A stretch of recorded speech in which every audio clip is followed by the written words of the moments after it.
សួស្តីបងថ្ងៃនេះខ្ញុំមកបង្ហាញពីកាបូបមួយប្រភេទកាបូបដៃហើយប្រភេទកាបូបនឹងដែរប្រភេទស្បែកគោកិនសុតបងហើយកាបូបនឹងដែរប្រភេទមានសោសុវត្ថិភាព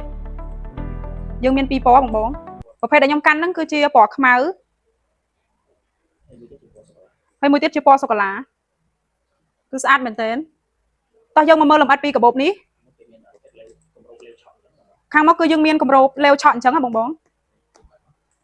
ហើយសម្រាប់ថតខាងមុខយើងអាចដាក់ទូរស័ព្ទដៃឬដាក់សម្ភារៈផ្សេងបាន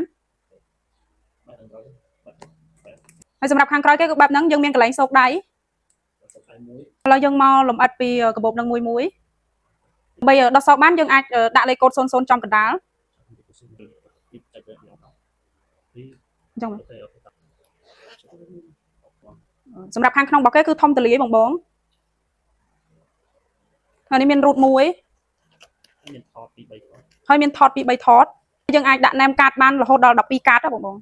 សម្រាប់ទូរស័ព្ទដៃវិញយើងអាចដាក់ទៅ2ទៅ3គ្រឿងបងចាបងសម្រាប់រូបរាងវាគឺស្អាតអញ្ចឹងបងមុតហ្នឹងគឺតម្លៃតានីតាធូថ្លៃឲ្យបងត្រូវការអាចតាក់ទងមកឥឡូវនឹងបានព្រោះកាបូបហ្នឹងយើងមាននៅក្នុងស្តុកស្រាប់បងអរគុណច្រើនបងបាយបាយ